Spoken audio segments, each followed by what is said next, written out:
Video like जरूर कर लीजिए और ऐसे वीडियो लगातार फ्री में पाने के लिए चैनल को तुरंत सब्सक्राइब कर लीजिए और बेल आइकन को जरूर टैप कर लीजिए ताकि आगे भी सारे वीडियो आपको मिलते रहे। यूट्यूब में फॉलो करते हैं तो प्लीज ये वाला फ्री टेलीग्राम चैनल जरूर ज्वाइन कर लीजिएगा। सारे नोटिफिकेशन सारे अपडेट यहीं पे आते हैं, ध्यान रखिए। नमस्कार दोस्तों, क्या हाल है आप सबका। तो देखिए, इस वीडियो से हम लोग स्टार्ट करेंगे हमारी इंडियन हिस्ट्री भारतीय इतिहास की सीरीज ROARO के लिए। तो इसमें देखिए, सबसे पहले जो भी ROARO में हिस्ट्री के आपके PYQ आ रखे हैं ना, उनको हम लोग अच्छे से देखेंगे, एनालिसिस करेंगे कि कौन से आपके इंपॉर्टेंट टॉपिक्स हैं। अब हिस्ट्री से आप ये समझो 25 क्वेश्चन आप लोग को देखने को मिलते हैं, तो इंपॉर्टेंट सब्जेक्ट है, इसको छोड़िएगा मत। अच्छे से हिस्ट्री आपको प्रिपेयर करके जाना है।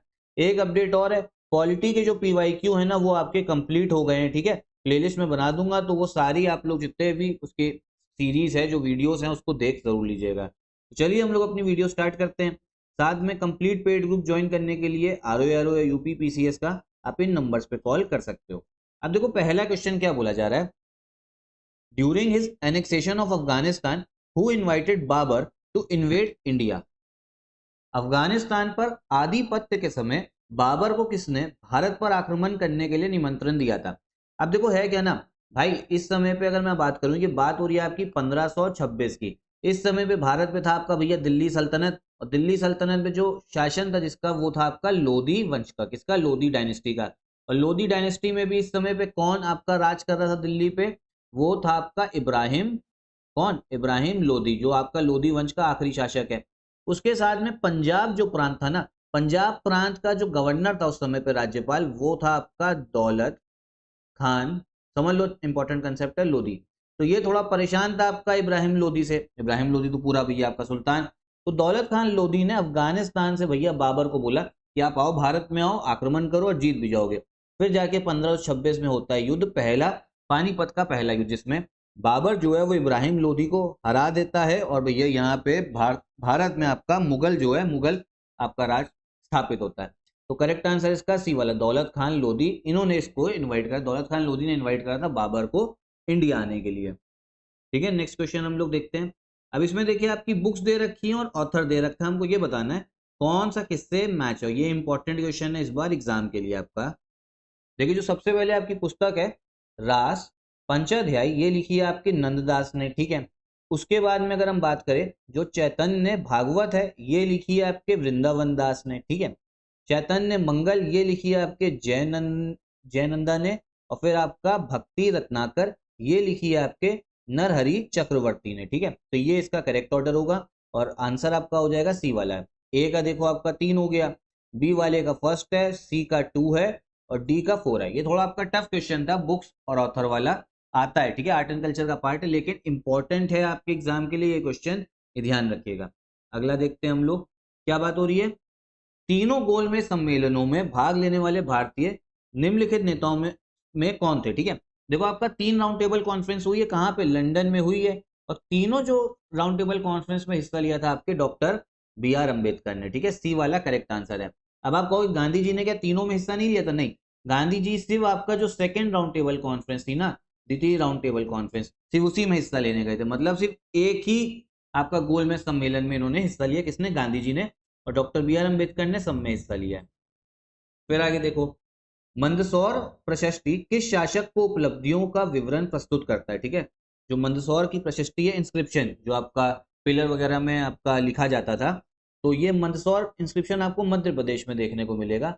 और ये आपका अचीवमेंट पेश करता है कुमारगुप्त वन का। ठीक है, कुमारगुप्त जो आपका गुप्ता वंश के शासक थे। ठीक, अगला क्वेश्चन देखते हैं, 5th वाला। अब देखो, इसमें आपका शेरशाह सूरी के बारे में बात हो रही है। देखो, शेरशाह सूरी के बारे में चीज ध्यान रखना। अभी मैंने आपको बताया ना, बाबर आया 1526 में, मुगल वंश जो है आपका स्थापित हुआ। बाबर का जो बेटा था वो था आपका हुमायूं। और एक चीज ये समझो, बीच में गैप है। हुमायूं को भैया आपका कौन हरा देता है? शेर शाह सूरी हरा देता है। और फिर कुछ समय पे ये आपका रहता है शासक।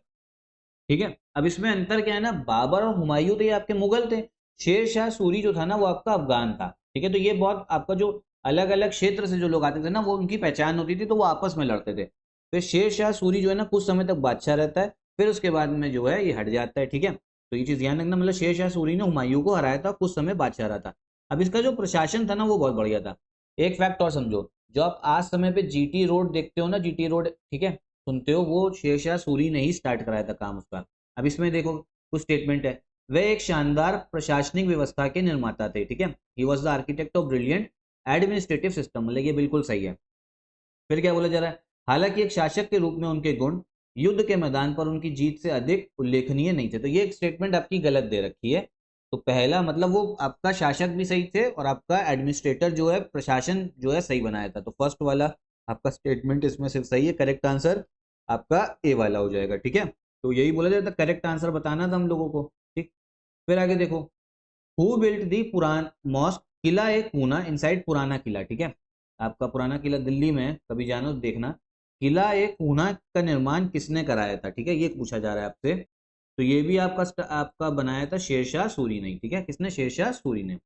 फिर आगे देखो, who among the following was not a entity in the field of Hindustani music, निम्नलिखित में से कौन हिंदुस्तानी संगीत के क्षेत्र में महान विभूति नहीं था। तो ये आपका माल गुर्जरी, ठीक है, माल गुर्जरी, करेक्ट आंसर डी वाला हो जाएगा। फिर आगे देखिए, 1928 में गठित नौजवान सभा का प्रारंभिक सदस्य कौन नहीं था। तो भैया ये आपका बनी है नौजवान सभा 1926 में बनी है, ठीक है, 28 में मिसप्रिंट हो सकता है आपका 1926 में, और ये बनाई थी आपके भगत सिंह ने, ठीक है। क्रांतिकारी संगठन था, मतलब क्रांतिकारी संगठन का मतलब होता है अंग्रेजों को आपका हिंसा करके देश से बाहर निकालना है, मतलब युद्ध करेंगे उनके खिलाफ में, हथियार उठाएंगे। तो शुरू में जो सदस्य नहीं थे वो थे आपके अंबिका चक्रवर्ती, ठीक है, ए वाला जो है सही हो जाएगा। 1926 में बनी, ये चीज ध्यान रखना, ठीक है। फिर आगे देखो, अब देखो ये आपके अलग अलग जो जैन धर्म में तीर्थंकर हैं, ठीक है, उनके बारे में बात हो रही है, जो तीर्थंकर हैं, ठीक है। और बोला जा रहा है कौन से आपका जो शहर है, जो जगह है जहाँ पे वो पैदा हुए, ठीक है। तो देखो श्रावस्ती में जो जन्म हुआ है वो हुआ आपके आपका संभवनाथ का, ठीक है, आपके संभवनाथ का, ठीक है, संभवनाथ जो है वो सही प्रोनाउंसिएशन होगा, संभवनाथ, ठीक है, ए का 4 हो गया। फिर काकंदी में हुए हैं आपका सुविधानाथ, ठीक है, तो बी का हो गया आपका तीसरा, काकंदी सुविधानाथ। फिर अयोध्या में हम लोग को देखने को मिलते हैं जो आपके ऋषभनाथ हैं, ठीक है। और फिर आपके पाभोसा में हुए हैं पद्म प्रभु, ठीक है, डी का हो गया आपका 2 वाला।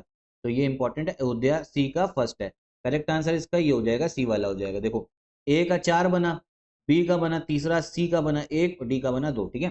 तो जैन धर्म में जो इंपॉर्टेंट तीर्थंकर हैं और कौन से जन्म पे वो आपका मतलब किस जगह पे उनका जन्म हुआ है वो इंपॉर्टेंट है। फिर आगे देखो, 1809 में राजा राम मोहन रॉय ने अपनी प्रसिद्ध पुस्तक गिफ्ट टू मोनोथीस्ट निम्नलिखित में से किस भाषा में लिखी थी। तो ये लिखी आपकी पर्शियन में, फारसी में। मोनोथीस्ट का मतलब होता है ऐसे इंसान जो आपका एक भगवान में मानते हैं, जैसे आपका क्रिश्चियन लोग हो गए, मुस्लिम लोग हो गए, ठीक है। उस समय पे राजा राम मोहन रॉय ने किताब उनके लिए लिखी थी। इसका बाद में फिर अनुवाद भी होता है। फिर आगे इधर देखो, इसमें बोला जा रहा है कौन से आपके बादशाह के समय पे कौन जो है दीवान था, ठीक है। दीवान क्या होता है, जो आप समझो जो टैक्स और जितना पैसा आ रहा है सरकार के पास में उसका आप समझो रेखा रखता है, मतलब उसका पूरा हिसाब रखता है। जैसे इस समय पे फाइनेंस मिनिस्टर मान लो, तो अकबर के समय पे थे आपके मुजफ्फर खान, ठीक है, अकबर के समय पे मुजफ्फर खान। जहांगीर के समय में घियास बेग इत्माद उद्दौला, घियास बेग इत्माद उद्दौला, बी का 1। फिर शाहजहां के समय पे सादुल्ला खान, ठीक है, सादुल्ला खान। और औरंगजेब के समय में असद खान, करेक्ट आंसर इसका डी वाला हो जाएगा, ठीक है। अकबर के समय पे देख लो भैया मुजफ्फर खान हो गए, जहांगीर के समय में गियास बेग एतमाद उद्दौला, शाहजहां के समय में सादुल्ला खान, और डी इसका हो गया 2 वाला, समझे। आगे देखते हैं। फिर बोला जा रहा है कांग्रेस ने साइमन कमीशन का बहिष्कार किया, बिल्कुल किया।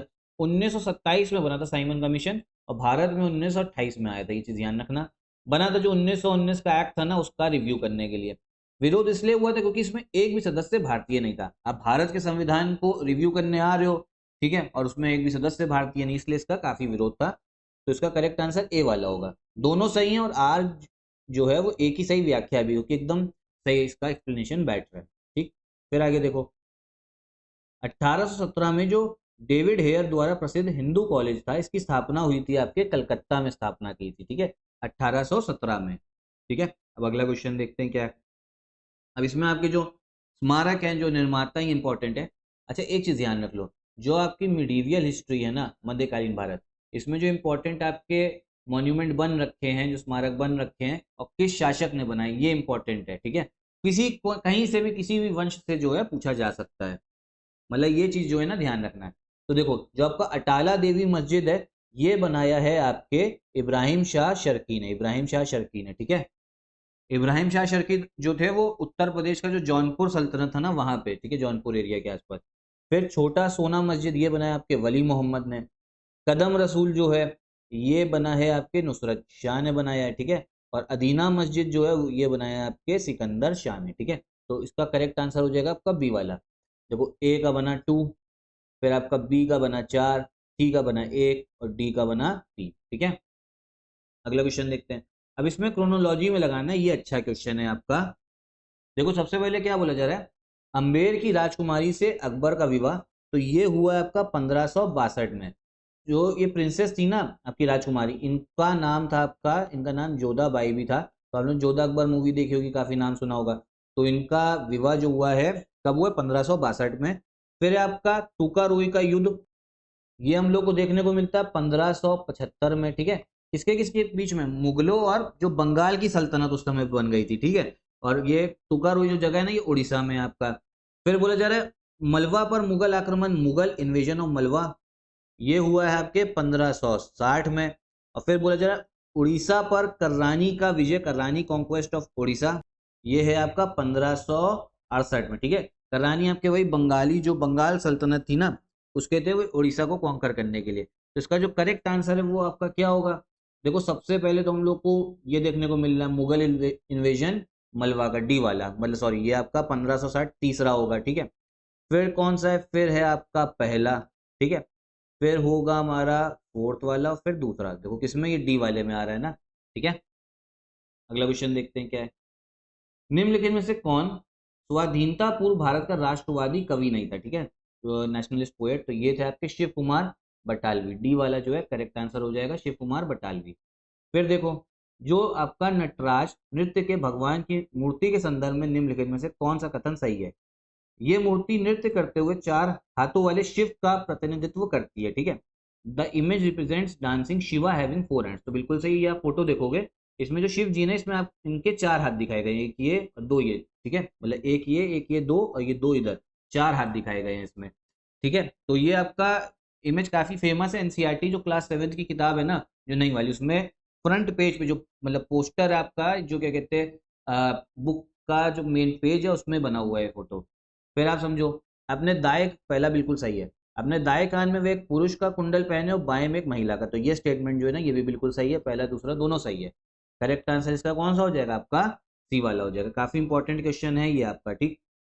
फिर देखो विदेशी यात्री भारत भ्रमण वर्ष जो आपके फाहीन है, ह्यूनसांग, इट सिंह, अल मसूदी, ये सब कब कब आए इनके बारे में बात हो रही है। तो बोला जाए कौन सही मैच नहीं है, तो जो सही मैच नहीं हुआ आपका सी वाला इत सिंह। जो इत सिंह है ना ये आप समझो चाइना से तो आया था, ये आया है 671 से लेके 695, 695 सही दे रखा था लेकिन 671 से आया है, 671 से आया, इधर 79 दे रखा है, ठीक है रेडी। और किसके, हर्षवर्धन के समय पे ये आया था। अगला क्वेश्चन देखते हैं।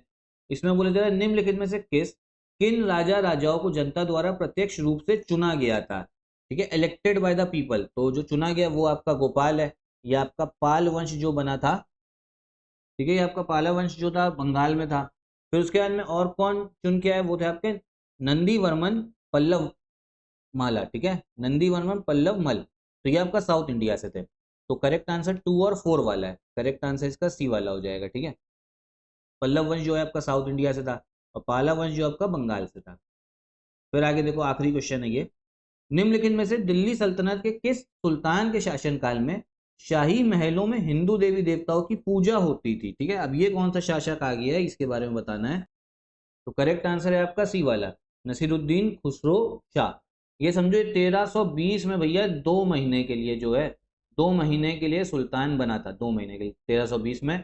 और ये इंडियन मुस्लिम था, पहला था इंडियन मुस्लिम, मतलब कन्वर्टेड था, पहले हिंदू था फिर मुस्लिम कन्वर्ट हुआ, इंडियन था जो सुल्तान बना 2 महीने।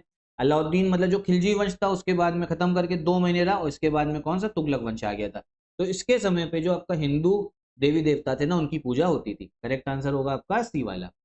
तो इतने ही क्वेश्चन अभी हम लोग रखते हैं, साथ में सीरीज को फॉलो करते रहना।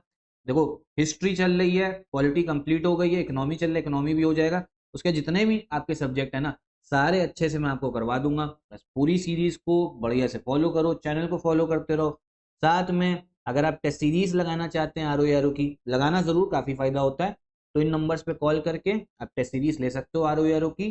कंप्लीट तैयारी के लिए पेड ग्रुप भी चल रहा है, उसको भी ज्वाइन आप कर सकते हो।